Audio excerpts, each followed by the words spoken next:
शहर के मसरूफ चौक पर सूरज की तेज धूप पक्की सड़क पर लू के शोले बरसा रही थी।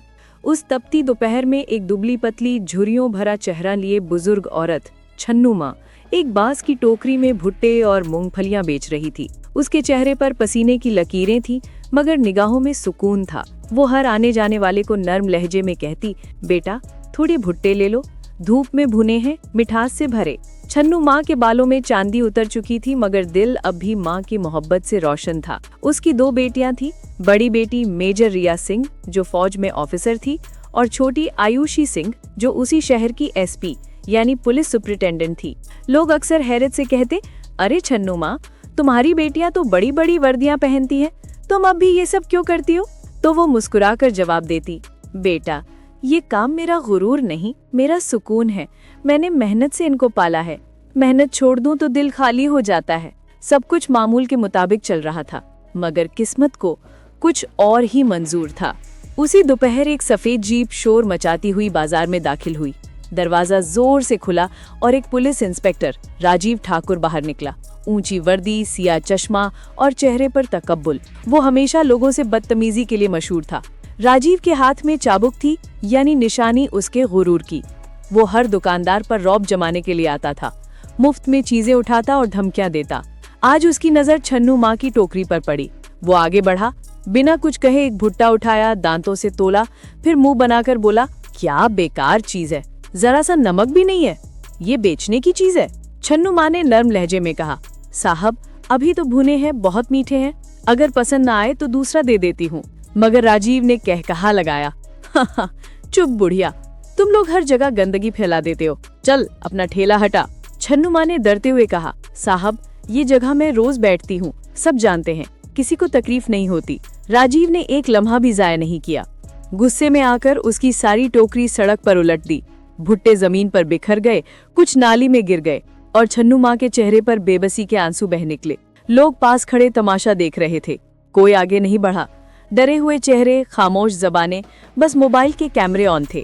राजीव ने अपनी वर्दी की जेब से सिगरेट निकाली, पहला कश लगाया और हंसते हुए बोला, अब सीख जाओ कि सड़क पर बैठने का अंजाम क्या होता है। फिर अपनी जीप में बैठा और धूल उड़ाता हुआ चला गया। छन्नू माँ जमीन पर बैठ गई।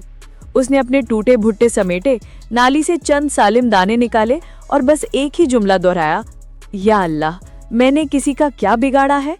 बाजार के कोने में एक नौजवान रवि सचदेवा जो यूट्यूब पर सोशल वीडियोस बनाता था, ये सारा मंजर अपने मोबाइल में रिकॉर्ड कर चुका था। उसके हाथ कांप रहे थे। रवि ने दिल ही दिल में कहा, ये तो जुल्म है, ये वर्दी नहीं जबरदस्ती है। उसे मालूम था कि छन्नू माँ की एक बेटी फौज में है। कुछ अरसा पहले वो खुद उसके इंटरव्यू के लिए गया था। उसने फौरन वो वीडियो मेजर रिया सिंह को व्हाट्सएप पर भेज दी। साथ लिखा, मैडम ये आपकी माँ है, आज बाजार में इनके साथ ये हुआ। सैकड़ों मील दूर बर्फ के पहाड़ों पर मेजर रिया सिंह अपनी यूनिट के साथ गश्त पर थी। उसे मोबाइल पर नोटिफिकेशन मिला। उसने वीडियो खोला। जैसे जैसे मंजर आगे बढ़ते गए, उसके चेहरे का रंग बदलता गया। माँ की टूटी टोकरी, माँ के आंसू और वो जालिम इंस्पेक्टर की हंसी, ये सब उसके दिल पर खंजर की तरह लगा। वो चीखी नहीं, बस खामोशी से राइफल के कब्जे को और सख्ती से थाम लिया। उसके दिल में एक ही तूफान था, मैं माँ के आंसू बर्दाश्त नहीं कर सकती। उसने फौरन वो वीडियो अपनी छोटी बहन आयुषी सिंह को व्हाट्सएप पर भेज दी। साथ लिखा, दीदी ये हमारी माँ है और ये इंस्पेक्टर तेरा मातहत है, अब फैसला तेरा है। दूसरी तरफ आयुषी सिंह अपने ऑफिस में बैठकर जराइम के फाइलों पर दस्तखत कर रही थी कि मोबाइल बजा। उसने बहन का मैसेज देखा, वीडियो खोली और जैसे ही मंजर देखा, उसके आंसू बह निकले। लेकिन अगले ही मंत्री के अंदर की पुलिस ऑफिसर जाग उठी, चेहरे पर सख्ती, आवाज में जब्त, दीदी अब माँ को इंसाफ मिलेगा, मगर कानून के दायरे में। रिया बोली, अगर कानून भी खामोश रहा तो मैं खुद अदालत लगाऊंगी। आयुषी ने आहिस्ता से कहा, नहीं दीदी, इस बार इंसाफ होगा, ऐसा कि जालिम को अपनी वर्दी से नफरत हो जाए। फोन बंद हुआ और उस रात आयुषी ने एक खुफिया प्लान बनाया। अगली सुबह शहर के थाने में मामूल की हलचल थी। अंदर ऑफिसर चाय पी रहे थे, बाहर मुजरिम सफाई कर रहा था। दरवाजे से एक आम सी औरत अंदर दाखिल हुई, सफेद दुपट्टा, सादा लिबास, आंखों में खौफ। वो सीधे इंस्पेक्टर राजीव के पास गई। साहब मुझे शिकायत दर्ज करानी है। राजीव ने नजर उठाकर देखा, हंसा, किसके खिलाफ? आपके खिलाफ, वो बोली। कमरे में खामोशी छा गई। राजीव ने तंजिया कहकहा लगाया, मेरे खिलाफ? तो कौन है? औरत ने नजरें झुकाए कहा, कल आपने बाजार में एक बूढ़ी औरत के भुट्टे सड़क पर फेंके थे, वो मेरी माँ थी। राजीव के चेहरे पर गुरूर अब भी कायम था। ओ, तो तू उस बुढ़िया की बेटी है? जा बेबी, बहुत बातें मत कर, वरना तुझे भी अंदर कर दूंगा। आयुषी ने खामोशी से बस एक जुमला कहा, ठीक है साहब, ये बात रिकॉर्ड हो गई है। राजीव कुछ समझ नहीं पाया। वो उठा ही था कि बाहर शोर सुनाई दिया। थाने के बाहर कई गाड़ियां आकर रुकी। अंदर एसडीपीओ, एएसपी और पुलिस अफसरान कतार में दाखिल हुए। फिर एक आवाज गूंजी, अटेंशन। राजीव ने हैरत से देखा, वही आम सी औरत अब अपनी वर्दी में सामने खड़ी थी, एसपी आयुषी सिंह। राजीव के चेहरे का रंग उड़ गया, पांव लड़ने लगे। आयुषी ने बर्फ जैसे लहजे में कहा, इंस्पेक्टर राजीव ठाकुर, कल आपने एक बेगुनाह औरत की इज्जत सड़क पर रौंदी। आज कानून आपकी वर्दी उतारेगा। आप सस्पेंड किए जाते हैं फौरन। राजीव के हाथ से चाबुक नीचे गिर गई। वो कुछ कहना चाहता था मगर अल्फाज गले में अटक गए। आयुषी ने पीछे खड़े अफसर से कहा, महकमाती इंक्वायरी का आगाज करो और याद रखो, कानून की आंख बंद नहीं है। उस लम्हे छन्नू माँ के आंसू खुशी के मोती बन गए। लेकिन आयुषी को नहीं मालूम था, ये तो सिर्फ शुरुआत थी। रात ढल चुकी थी। उसके फोन पर एक अनजान नंबर से पैगाम आया, एसपी साहिबा, खेल अभी खत्म नहीं हुआ। वर्दी से पीछे जो हाथ है वो अभी भी जिंदा है। आयुषी ने फोन बंद किया, मगर दिल में खौफ के बजाय आग जल रही थी। अब मुकाबला सिर्फ इंसाफ का नहीं बल्कि निजाम के भेड़ियों से था। रात का वक्त था। थाने में छाए खौफ और रुसवाई के बाद इंस्पेक्टर राजीव ठाकुर और उसका साथी sub inspector Naresh Singh jail के लॉकअप में बैठे थे। चेहरे से गुरूर उतर चुका था, आंखों में निराशा और गुस्सा भरा था। राजीव बार बार दीवार पर मुक्का मारते हुए कहता, मुझे नहीं छोड़ूंगा उसे। एक औरत ने मेरी वर्दी की धज्जियां उड़ा दी हैं। नरेश बोला, राजीव, ये औरत आम नहीं है, एसपी है। इसके पीछे पूरा महकमा खड़ा है। राजीव ने तंजिया हंसी हंसी, हा, महकमा, हा, महकमे के पीछे भी कोई होता है और वो हमारा आदमी है। ये कहकर वो खामोश हो गया, मगर उसकी आंखों में एक अजीब चमक थी, बदले की, नफरत की और शायद खून की। उसी रात शहर के एक बड़े बंगले में एमएलए प्रताप यादव एक सिगरेट जलाए बैठा था। वो वही आदमी था जिसका इशारा राजीव ने जेल में दिया था। प्रताप यादव शहर की सियासी गंदगी का बादशाह था। पुलिस, मिनिस्ट्री और जराइम सब उसके कब्जे में था। राजीव ठाकुर उसी के लिए छोटे मोटे काम करता था। टीवी पर न्यूज चल रही थी, एसपी आयुषी सिंह ने बदतमीज इंस्पेक्टर राजीव ठाकुर को मुअत्तल किया। अवाम एसपी की बहादुरी की तारीफ कर रहे हैं। प्रताप ने सिगरेट का कश लिया और हल्की मुस्कुराहट के साथ बोला, बहादुरी, अब देखता हूँ बहादुरी कहाँ तक जाती है। खेल तो अब शुरू होगा, मोहतरमा एसपी साहिबा। अगली सुबह छन्नुमा अपने छोटे घर में बैठी थी। बेटी आयुषी उनके सामने थी, मगर चेहरे पर थकन और तशवीश साफ थी। छन्नुमा ने आहिस्ता से कहा, बेटा, मुझे खुशी है कि तूने मेरा सर फख्र से बुलंद किया, मगर बेटा अब बस कर दे। वो लोग ताकत वाले हैं, नुकसान पहुंचा सकते हैं। आयुषी ने माँ का हाथ थामकर कहा, माँ, तुमने हमें सच्चाई सिखाई है। अगर मैं जुल्म के सामने झुक जाऊं तो तुम्हारी तरबियत पर दाग लग जाएगा। छन्नू माँ की आंखों में आंसू आ गए। उन्होंने सिर्फ इतना कहा, बस अपना ख्याल रखना बेटी, वर्दी बड़ी चीज है मगर जान उससे भी बड़ी है। शाम के वक्त आयुषी अपनी सरकारी गाड़ी में ऑफिस से घर लौट रही थी। रास्ता हमेशा की तरह पुरसुकून था, मगर जैसे ही गाड़ी एक वीरान चौराहे पर पहुंची, एक बाइक वाले ने जोर से गाड़ी के सामने ब्रेक मारी। ड्राइवर ने गाड़ी रोकी। उसी मंजर जोरदार धमाका हुआ। गाड़ी के नीचे रखा बम फट गया।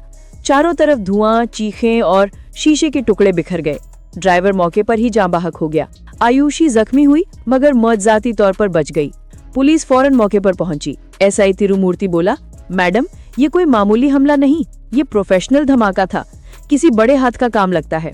आयुषी ने जख्मी हाथ से फोन उठाया, मेरे मेजर रिया को कॉल करो, अब वक्त आ गया है कि हम एक साथ लड़े। 2 दिन बाद फौज की जीप पुलिस लाइन में दाखिल हुई। मेजर रिया सिंह ने कदम रखा, चेहरे पर सख्ती, आंखों में आंधी। वो सीधे अपनी बहन के कमरे में गई।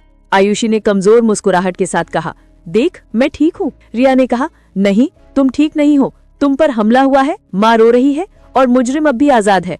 अब फौजी बहन चुप नहीं बैठेगी। आयुषी ने आहिस्ता से कहा, दीदी, मुझे बदला नहीं, इंसाफ चाहिए और इस बार कानून भी डरेगा नहीं। रिया ने कहा, गहरी सांस ली, ठीक है, इंसाफ तेरा, अंदाज मेरा। तहकीकात शुरू हुई। बम में इस्तेमाल शुदा रिमोट कंट्रोल और वायरिंग पुलिस की स्टोर रूम से गायब पाई गई। इसका मतलब था अंदरूनी साजिश। एसपी आयुषी ने खुफिया इक़ामात जारी किए। प्रताप यादव के फोन टैप किए जाए, राजीव की बेबी पर नजर रखी जाए और जो भी उनके संपर्क में हो उसकी लोकेशन मालूम की जाए। 2 दिन बाद रिपोर्ट आई, राजीव की बीवी सोनाली ठाकुर रोज प्रताप यादव के बंगले जाती थी। बज़ाहिर कपड़े सप्लाई का बहाना, मगर हकीकत में वहाँ मीटिंग्स होती थी। आयुषी ने फैसला किया, आज रात ही छापा मारा जाए। रात के 12 बजे एसपी आयुषी सिंह अपनी टीम के साथ खामोशी से प्रताप यादव के फार्म हाउस पहुंची। साथ मेजर रिया भी सादा कपड़ों में थी। घने दरख्तों के पीछे से उन्होंने देखा प्रताप यादव, राजीव की बीवी सोनाली और 2 मुसल्ला गार्ड्स एक टेबल पर बैठे नक्शे देख रहे थे। प्रताप बोला, दूसरा हमला कल शाम होगा, इस बार सीधा थाने पर। आयुषी सिंह को खत्म करना है, वरना ये वर्दी वाले काबू से बाहर हो जाएंगे। ये सुनकर रिया की मुट्ठियां भिज गई। आयुषी ने आहिस्ता कहा, अब वक्त है इनको कानून दिखाने का। उसने रेडियो पर कहा, ऑपरेशन शुरू। चंद लम्हों में पुलिस और फौजी जवानों ने फार्म हाउस को चारों तरफ से घेर लिया। फायरिंग शुरू हुई। चंद गोलियों के तबादले के बाद प्रताप यादव को गिरफ्तार कर लिया गया। अगली सुबह पूरा शहर जाग गया। खबरों में था, एसपी आयुषी सिंह और मेजर रिया सिंह ने एमएलए प्रताप यादव की मुजरिमाना साजिश बेनकाब की। बम हमले का मास्टरमाइंड गिरफ्तार। छन्नू माँ के घर के बाहर लोगों की भीड़ थी। सब मुबारकबाद दे रहे थे। छन्नू माँ की आंखों में आंसू थे, मगर इस बार दुख के नहीं, फख्र के। उन्होंने आसमान की तरफ देखकर कहा, शुक्र है मालिक, मेरी बेटियों ने मेरा सर झुकने नहीं दिया। वर्दी वालों में आज भी ईमान बाकी है। आयुषी और रिया दोनों माँ के कदमों में बैठ गईं। रिया बोली, माँ तुमने कहा था वर्दी बड़ी चीज है, मगर हमने सीखा इज्जत इससे भी बड़ी है। छन्नू माँ ने उनके सर पर हाथ रखा, तुम दोनों मेरी ताकत हो। अब दुनिया जाने की औरत कमजोर नहीं, वो तो इंसाफ की रूह है। प्रताप यादव को अदालत ने कत्ल, दहशतगर्दी और बदउनवानी के इल्जामों में उम्र कैद की सजा सुनाई।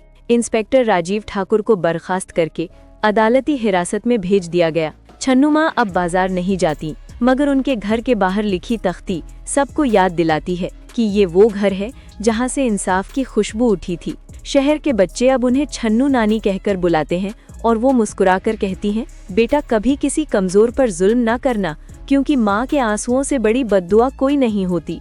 दूर कहीं गुरूब होता सूरज एक नई रोशनी के वादे के साथ चमक रहा था। इज्जत, हिम्मत और कानून की जीत के वादे के साथ।